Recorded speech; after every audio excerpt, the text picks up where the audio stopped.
Good morning, everybody. We're here at Living Holistic. Heather Potter, Jonathan Clay, our members, and your podcast hosts. So today's our first podcast. We're going to give you some information of what to expect and the lineup coming to meet you. So, Heather, do you want to introduce yourself? Sure. So I'm Heather Potter, and a little bit about my background. I'm retired law enforcement. I was a sex crimes and homicide detective for just under 20 years. Been retired for 3 years, and so now I am trying to take all of that stuff that I learned in law enforcement to help women feel confident and empowered and to kind of pull out their inner strength so that they realize that they too can be a little bit of a badass and be able to protect themselves and their families. So I do that by offering situational awareness clinics, which are good for the women, but also mature teens. And then I also teach an introduction to handguns course, and I have some realtor courses and other really exciting courses coming up soon. So I'm pretty excited about that. Awesome. Yeah, thanks. Jonathan? Jonathan Clay, founder and owner of the Kalos Project. We empower communities by building local food economies. We truly believe that by empowering our local families, our local groups, our local churches, our local communities to be independent of the centralized systems that are out there for food and distribution, that we can keep more of our dollars that we earn local, and we can start building up the community storehouses, the butchers, the food production that we used to have 100 years ago. And we really believe the only way to do that is by building it next to the current system instead of trying to fight things and change things. People are going to come when they're ready. Mm-hmm. Absolutely. Yep. So Living Holistic, if you're not familiar with us, we are a hub for all things living holistically. So that includes support to a holistic lifestyle, like learning to garden, learning to live off the land, learning self-reliant resources, as well as personal safety, and how to be prepared. So I love that you're teaching the kids as well as the adults. And when you come to Living Holistic, we have lots of members with different skills.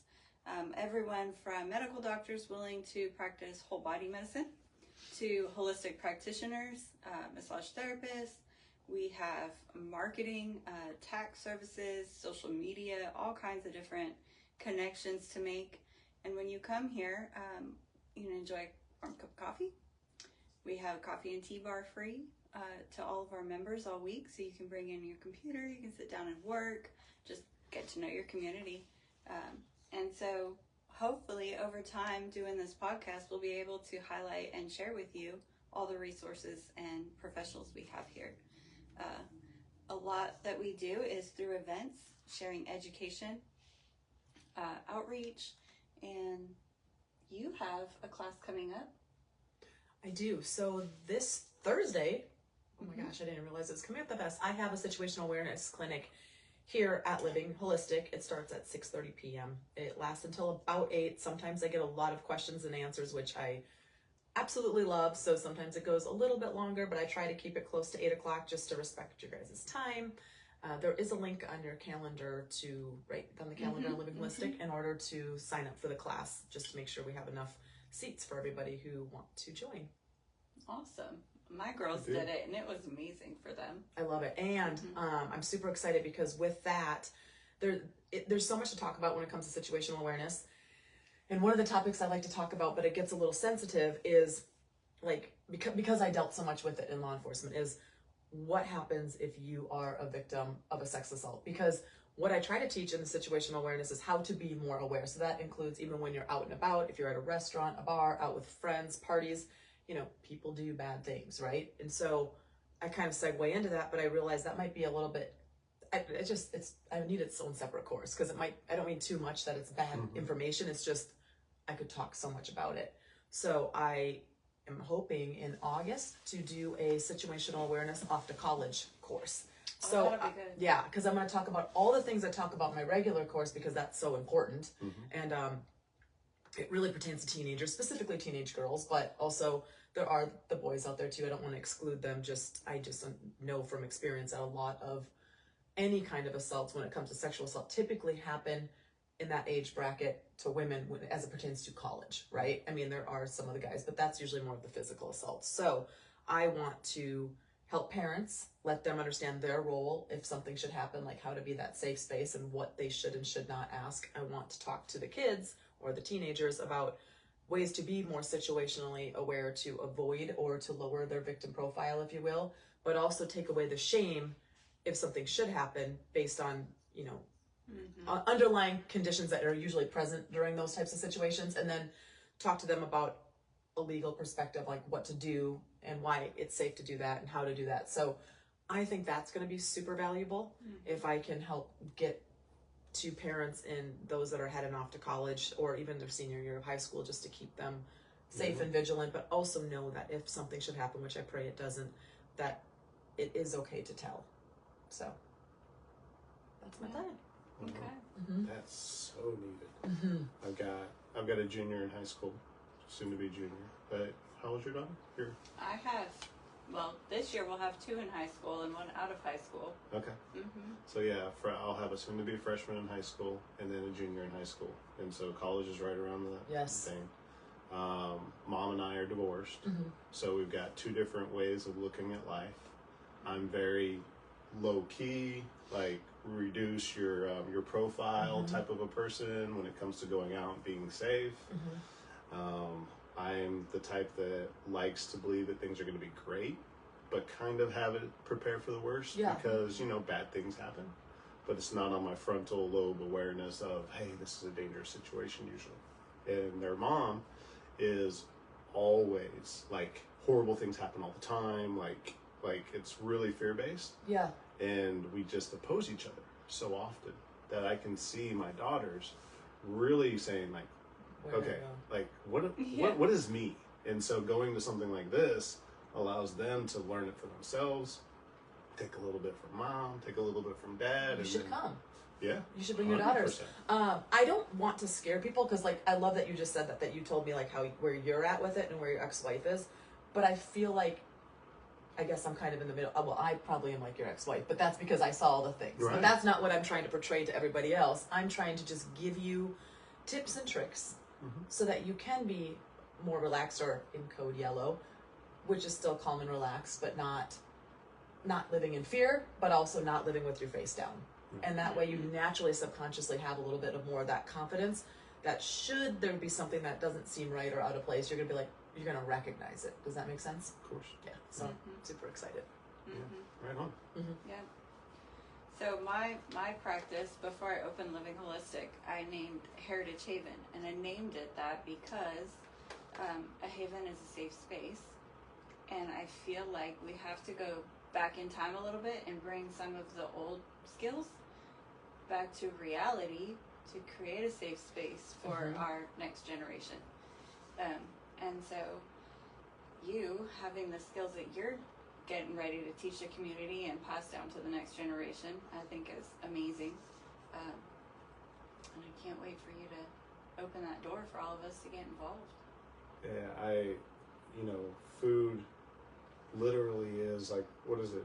Food, shelter, and what are the things that you have to have in life? Water. Yeah, water. I'm trying to think like personal or right. Yeah, no, like that survival needs, and food has been completely subverted. Like, we don't really know how bad we are mentally, physically because of the food that we ingest. And I was at Whole Foods yesterday and I was scared. I was because you see what are all these labels that they're putting, like they're chain with the different coatings. What's that coating that said they're putting on it? Oh, the appeals or appeal. Right. So sorry to interrupt you, but you said that and I'm thinking, like you don't even know what you're getting when you go to the grocery store. So I'm looking at a thing of strawberries yesterday and I'm trying to read and I have old eyes. I can't see the label. I'm like, is there a magnifier on my phone? Because I don't want to take home these chemicals. So you get organic strawberries and they're not full of chemicals, but they're full of parasites. Yep. You get an organic apple and it's coated with a peel, a toxic coating. So That is labeled organic. Yeah. Yeah, that's Yeah. why I was looking so hard, because I remember seeing, and I'm like, where am I going to see that? I mean, I wash all of my produce, but I would still rather select something that doesn't have it. Yeah. No, it doesn't have to. It doesn't have to be labeled. Right. So it's like labels don't really mean much. So with your business, what you're trying to do, are you guys going to be growing your own food on the land for the most part to help these individuals? So that's how we started. Okay. We started with the idea of forming what we call the regeneration station, which is one part biochar and algae production, which regenerates the soil, and the other part is using the off gas of that into an electrical generator and powering a greenhouse. Oh, wow. And that greenhouse raises fish and plants. And so we would be basically producing into the Montgomery County food economy, biochar and algae to regenerate the soil, and food production for the food pantries for anybody that wanted it locally. That's amazing. And then we said, okay, $20 million is a little hard to come up with. And a lot of the innovators that are doing these technologies aren't necessarily where they're at. So it's like, okay, so what do we need to do? What can we do now?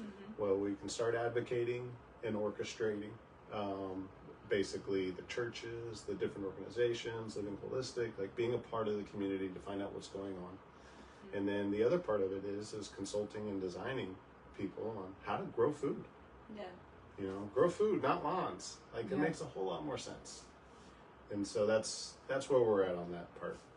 Just kind of getting people to start asking the right questions about their food. You know, not having the answers is fine, but people who don't question it, those are the people that you just kind of have to build this and wait for them to wake up on their own. Yeah. Yeah. And Have you done much in terms of like events, or like gone to any conferences or anything where you can have a station where you can educate and maybe bring stuff or photos and explain things, and to try to get more awareness, or so people understand where you're from, so maybe investors will pop up or people that can help? So short answer, no. Okay. Longer answer, we haven't had our own booths. Hi, Paul. Right? Do you know where I'm going with this? Oh yeah.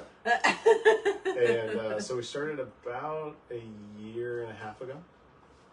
And as a lot of people know, starting their own businesses and organizations, like the first year is realizing that you've almost been there 20 times. Yeah. And every time you get there, you're like, oh, I'm not even so close. Yeah. So that's where we're at now. Right now we're doing foodscapes. So basically what we're doing is we're doing landscaping and growing food.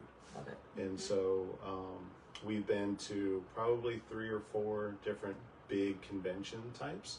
And we've just been with our Kalo shirts. Yep. And there's been 5 to 10 of us. Mm-hmm. And so most of the booth people or the people that are in charge of the event will be like, who are these Kalos? Yeah. Do you document any of these things and do little short clips? I know social media is at the end all be all. I'm learning that because I'm shadow banned on everything because I offer safety and protection. Uh-huh. So I don't know, you may have some issues too because you're offering sustainability. So Right. there's some conflicts with, It definitely can be. Yeah. But have you done that so that people start talking about it? Like even going to any of these events, or just taking a little reel of the foodscapes that you're doing and then just putting a little teaser question and explaining it in a post. Have you done that? So that Not yet. No. Yep. He's blooming. Yes. we'll Right there at that help. stage, right? We'll help. My plant is about this big, and it's got a little bud of a flower that's just getting right there. Okay. So yeah, that's where I'm at. You'll Yeah. get there. Yeah. And I really like what you said about the safe spaces, because it's so funny these days. The verbiage has been stolen It has. and corrupted like big time. Like when I hear safe space, I know what it means to me because I've got a son who's soon to be 24, his friends, and our safe space is around our campfire, around the fire at the house. And we share what we've been going through over the past few days. We spend, what our visions are, and then we share our intentions for that night. Like, what are we going Wish through? more families did that. I know. Oh my gosh, it is all I of know ours. what's happening at your house. Coming now. Alicia's like, Yeah, it's so powerful just to be able, and not only for everybody, but especially for a young man. We're so we're so kind of, we live in a very chaotic world where it's very hard to find our spot. And when I'm looking at the young men that are coming up, I mean, I'm 44, so maybe I had it in my generation, but not like these guys got it, right? Yeah. You know, this generation they catch a lot of flack for being so-called lazy or not understanding values, stuff like that, but they're going through so much more than we had. And they don't have the tools we had. There's No. a lot that's been lost over time. Swept away because they don't want us to get better. Yeah. They. But, and then from a different perspective, because I have to jump in. Sorry, there's a nap in my face. A different perspective, though. It loves It's me. gonna What the get you. heck? Get out of here. It's going to go in my mouth when I'm talking. Yes, all of what you said, but there's also, I think I saw when I was still in my career, because I dealt with child crimes and child protection type stuff, parents, there's a lot more divorce, there's a lot more separation, there's a lot more single income, single family homes. There are a lot of kids, a lot of parents that have to work 1-2 jobs. They also need to get rest. So the kids don't have, and not by the fault of their parents, it's the circumstances they're in, but they don't have the structure that we had. You know, we had structure, so they're reliant on video games, iPads, phones, video media. They're not outside doing anything. They're not learning anything. They're not doing chores. They're probably complaining about doing the chores, and there's really not any consequence, if you will. And by consequence, I don't mean physical discipline. I don't want anybody to think that, but there's no consequences. Right. So they grow up getting to do whatever they want, and there's a little bit of a sense of entitlement, and it's just kind of been a domino effect. And then we have kids that are having a hard time getting into the job market because they don't have any skill sets. And we have schools that are just overloaded and failing because there's no structure in the school and there's no structure at home. So then the teachers are completely in over their head. Yeah. It's a sad situation. It's a 360 attack on all of the institutions that grounded us and gave us a firm place to grow our roots and to be strong.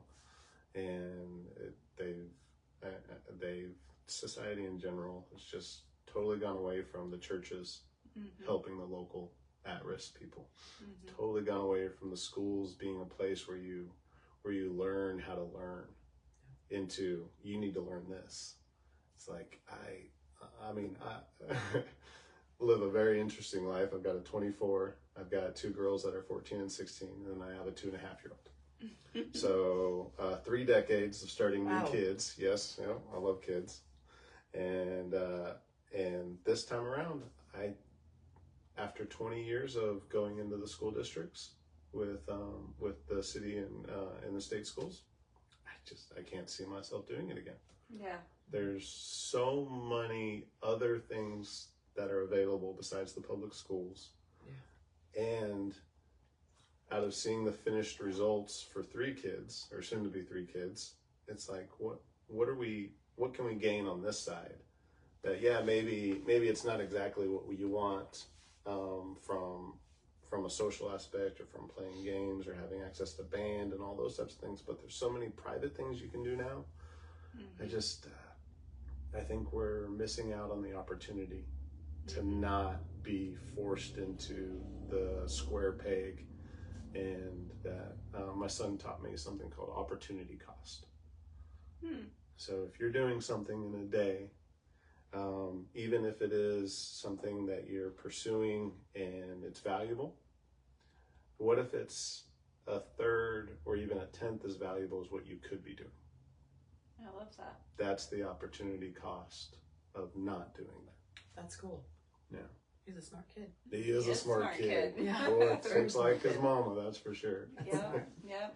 My husband tells me if you're not improving every day, you're living in contempt. So what are you doing today? 1% better every day. So until I get a better feel, just being very transparent of how we're doing this, I'm probably that person, like, you got the 2 little angels here that are very positive and nice, and then I'm the one that's got the perspective from a very dark place. So like, so I've got, opinions and stuff. Yeah, because like, I don't want, I'm not gonna get too much into it, but I think if I had a child right now, a young child, as much as I see value for public schools, because you want them to kind of to get the real world, right? Like, just like you want people to touch doorknobs and get sick, you know, you Right. need them to Yes. get out and experience stuff. But from like a political standpoint, there are so much going on right now in the schools. I wouldn't want to put my child in public schools, not because I want to keep them in a bubble, but because of all of these stuff that does not pertain to actual safety and education, but pertains to like an outward look in as to people's feelings and everything. There's too much that's happening in the schools that is not being dealt with, and they're afraid to because of the backlash from, you know, media, from parents. I'll just give an example. Other kids. Other kids. I'll give it, well, I don't know if I should give that example, but I saw. This is a place to be honest and open. I saw a video of, apparently, obviously, we know that. So where I come from in Minnesota, I also oversaw a lot of the schools, and I worked for a very large metropolitan police department. I wasn't a school resource officer. That wasn't what I was. I was a detective, but I would help the schools because my cases would come child protection. The kids are in the schools, right? Okay. But what happens out of the school comes to the school. So our schools are very proactive. So if they heard there was going to be a fight or something, they'd call me and they'd be like, Detective Potter, we've got news rumbling around. There's going to be a fight on this day at this time. Can we have some patrol here? Can we try to stop it? They were very proactive. They're like, it's not happening in the school, but apparently this student have beef outside school and it's going to come to school. From what I'm seeing, I don't want to generalize, I'm not seeing that in Texas. If there was a fight in our school, whether it's elementary, middle school, junior high, high school, we would deal with it and there would be a consequence one way or another, depending on if it came into, well, we would deal with it, but does it come into a legal thing or does it come into a thing where these kids can work it out, right? Because there's different levels. I have straight out seen on video a beef that didn't get dealt with outside of the school or with the school that the schools were aware of. They chose to ignore it. And a student is just at their desk, not even looking, and another child comes up and just punches her or puts her head down. This child does not even defend themselves because they're scared, and this other person's pretty big, happens to be of a different race than the victim, and one of her friends sees it, and they go after her friend, and all she does is put her foot out, and that girl gets suspended. The aggressor, clearly aggressor from a detective's, clearly, it was disturbing how violent this girl was. Nothing happens to her because she has a parent that is in jail, and they believe that punishing her and giving her a consequence would not do any good because she's already living a hard lifestyle. What does that teach her? And what does that teach everybody else? That if there's a difference in your home life or possibly a difference in your socioeconomical state or your race, that nothing is going to happen. You're going to get away with it. That video made me sick. So when we talk about this, I'm getting a little riled up. I don't think it's okay. I think maybe I'm a little bit more black and white than the average person because I have almost 20 years of experience seeing pretty dark stuff every single day. But that also gave me a background on what's going on that's causing this stuff. And I think right is right, wrong is wrong. You don't have to have the most crucial punishment, but there has to be a consequence. With no consequences, nothing gets changed, and it's called enabling. Right. And then with enabling, people keep doing this, and it spreads just like the telephone game, and it happens more and more because oh, that person just jumped in the water, didn't get eaten by a shark. Now I can do it too. And if I get in trouble, now I can say, well, that person didn't get in trouble, and then I'm not going to get in trouble. And so I have been very disappointed with the handful, and I shouldn't judge on a handful of circumstances I've seen within the school systems here in Texas. And I'm sorry if somebody doesn't like me talking about it, and I don't know Texas school systems. Sorry, not sorry. Sorry, not sorry. But the police need to do better. And I don't know what their what do I say? I don't know what their relationships are with the school, or maybe they're just completely different on how they interact based on where I come from, right? But wrong is wrong, right is right. A crime is a crime. An assault is an assault. Yes, we're dealing with juveniles. That does not mean you have to put them in handcuffs. I don't believe in doing that. But there needs to be something done. And the schools need to not try to, I'm trying to think of nice words to say. They need to just call a spade a spade. You did this is why you're in trouble. It has nothing to do with anything else about you personally or your background, right? And there has to be something. And if that person is a threat to other students, they need to be either suspended, they need in-school detention, they need to go to an alternative school, or in some cases they need to be expelled. And that is not the problem of the victim or this poor parent that might have a spouse that's in jail. This is the problem. Fix it. Fix it at home. And if you can't fix it at home, get somebody else involved, a social worker or somebody, to try to figure out what resources you need to fix it, because no one else should be getting hurt because of your circumstances. And then you're getting away with it because, God forbid, somebody's feelings are going to get hurt and it's going to cause an issue. Sorry. No, sorry. No. Yeah. Don't be sorry. It's the truth. I hate it. It drives me nuts. If I could go, I just feel like I need to. Sorry, I'm out of bed now. So, honestly, I feel like this is why I'm doing these situational awareness courses too, because if somebody would ever come to me and say, this happened to me, but the police aren't doing anything, like this specific case, I would like to sit down with that person. I'm not offering this to everybody, so, but I'm just saying this is my feelings, because I would be busy.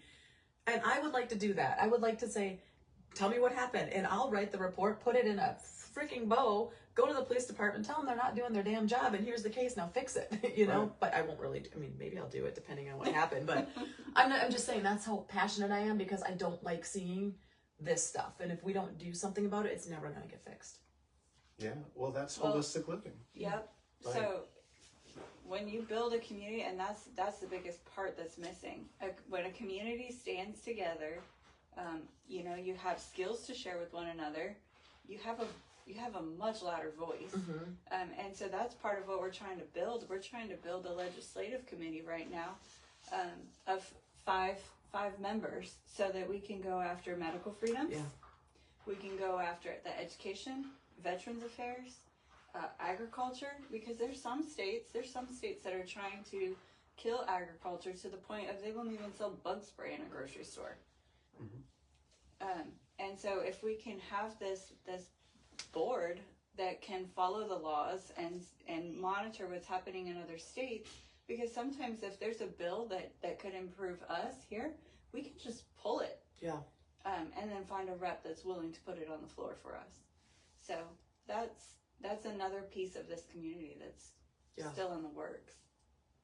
Well, the idea that we have to continue doing, like when it comes to helping the kids or going through aggression or going through assault, the schools and punishment, the idea that we have to keep on doing what we've been doing is complete mindlessness.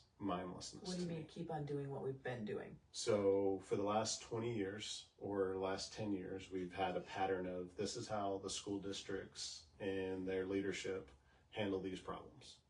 It's like, can we just take a minute, take a step back, realize what Detective Potter's saying? I'm not a detective anymore, Right. but yes. Retired. I'm definitely saying retired. like, hey, there's another way of doing this, and getting that there. Yeah.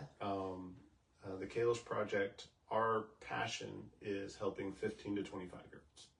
And helping the 15 to 25-year-olds is in all aspects of the idea of it takes a village. Yes. The village doesn't own the rights to your child, like some politicians have said in the past. But the village does get the honor of being the people that surround our children and can give to them. And the idea that we protect the rights of bullies and gangsters is it's a paradigm shift. Are you guys familiar with El Salvador? What the country El Salvador did with the MS-13 gangs? No. So 3-4 years ago, the president just got office. He actually was just reelected a couple months ago or a couple weeks ago. Anyway, he took 60 to 70,000 MS-13 gang members and all of their affiliates and put them in jail. Built a whole prison system and built it for them. And the international community is like, this is human rights violations. You're imprisoning all these people. You're going against all their rights. And I'm one of those people that have always been like, yeah, like you could round up grandmas and grandpas and cousins and everything. And what he said, how he broke it down was very interesting. He goes, everybody wants to protect those gangsters or affiliates with those gangsters, their rights.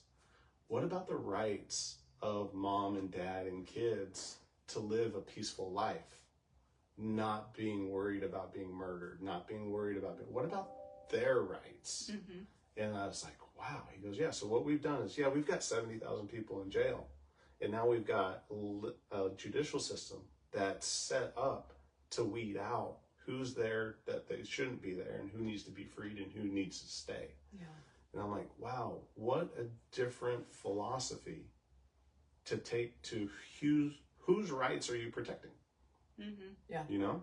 So let's go ahead and take all these aggressives. Let's go ahead and sit them over here and let's decide. It's like a giant timeout chair. So with what you just said, I tend to be on the victim side. However, I do have a huge amount of empathy for what somebody went through. So like even this girl I'm telling you about that assaulted this kid, I think she should have been expelled because it was a horrible fight. But that doesn't mean that I wouldn't sit in the same room with her and find out where all that aggression's coming from, because I guarantee it's coming from home. And then is there a service or something that can help you? Is it a self-confidence thing? Are you feeling bullied somewhere else and you're taking that out or projecting it?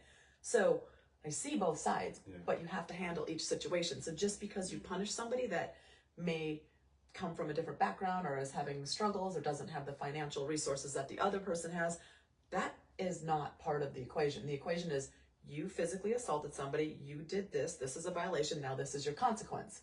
Now, peel the onion back, and is there a resource that can talk to her? Especially in the juvenile system, there's going to be a resource. Like that specific case, there was an injury that it would have been criminal, right? Sure. Nothing was done.